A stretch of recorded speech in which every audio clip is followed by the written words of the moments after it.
સાહેબનો જન્મદિન નિમિત્તે આપણે એક શુભેચ્છા કાર્યક્રમ રાખેલો છે. એમાં કુમારી રેસા પટેલ કન્યા છાત્રાલય, અભિવાદન સમિતિ, સંતરામ લોજ અને બાકીની જે કઈ સંસ્થાઓ આવેલ છે એ બધાના સંયુક્ત ઉપક્રમે આ કાર્યક્રમનો ઘણો પ્રમુખ એ કોઈ નાની સૂની હસ્તી ન ગણાય. તમે બધા સમજી શકો છો. આજે અહીંયા પહેલાં 17 ધારાસભ્યોની સીટો હતી, એમ કરતાં કરતાં હવે 7 થઈ ગઈ છે. પણ એ 7 ધારાસભ્યો હોય, સંસદ સભ્યો હોય, એ બધા છૂટાયેલા ગણાય અને આ પાર્ટીના વડા ગણાય. એટલે આ બહુ મોટી અને મહત્વની જવાબદારીવાળી પોસ્ટ છે. તો એવા ભાજપના પ્રમુખ આવતા હોય તો સંસ્થામાં આવતા હોય તો મારા માટે આનંદની વાત છે. પણ આપણે બધા પણ એમને શુભેચ્છકો છીએ. તો આપણા સૌને માટે સૌને સાદર નમસ્કાર. સાહેબ મહારાજ ફરી આપણો ક્યારેક આકસ્મિક વરસાદ આવી પડે ને ત્યારે ક્યાં ભાગવું, કેવી રીતે આપણે બચવું એવું આપણે વિચારતા હોઈએ. આ આકસ્મિક નરેન્દ્રભાઈ વરસાદ પાડ્યો.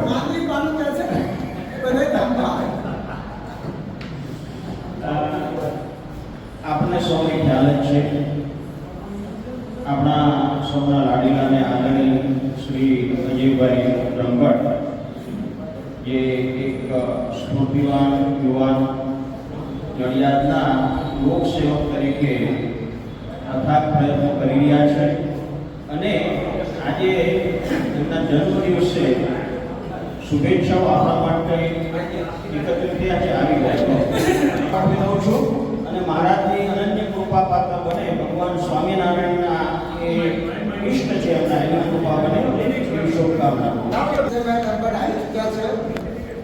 આવે એટલે આપણે તરત જ કાર્યક્રમ શરૂ કરવાના છે. ભારત માતા કી, ભારત માતા કી, ભારત માતા કી.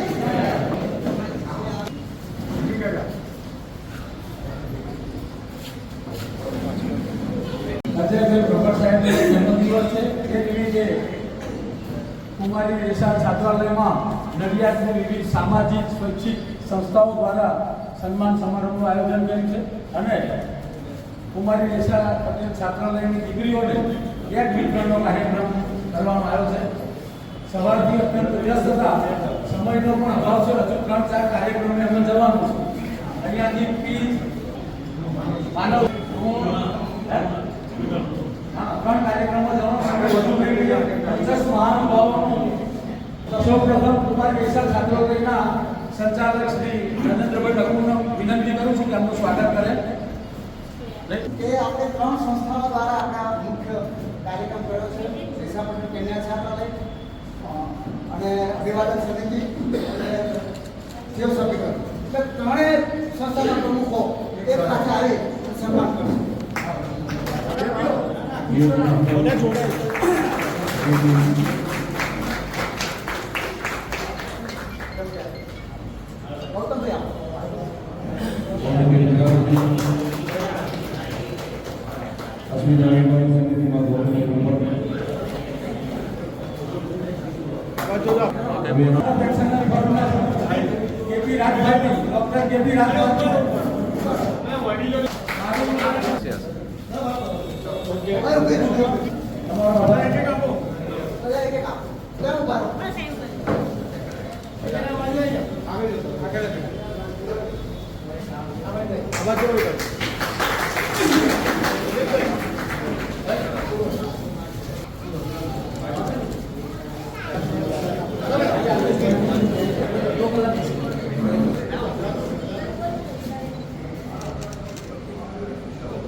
બોલને લાય જલ્દી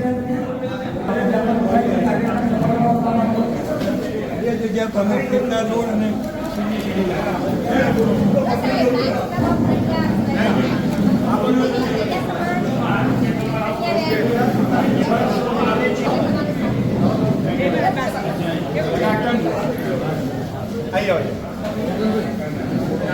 ઓકે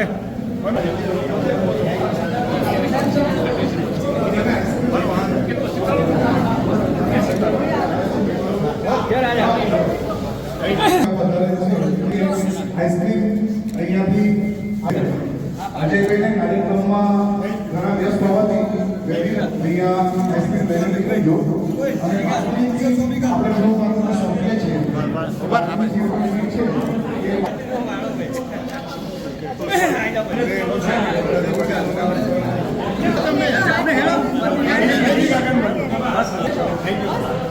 બિપિન કાકા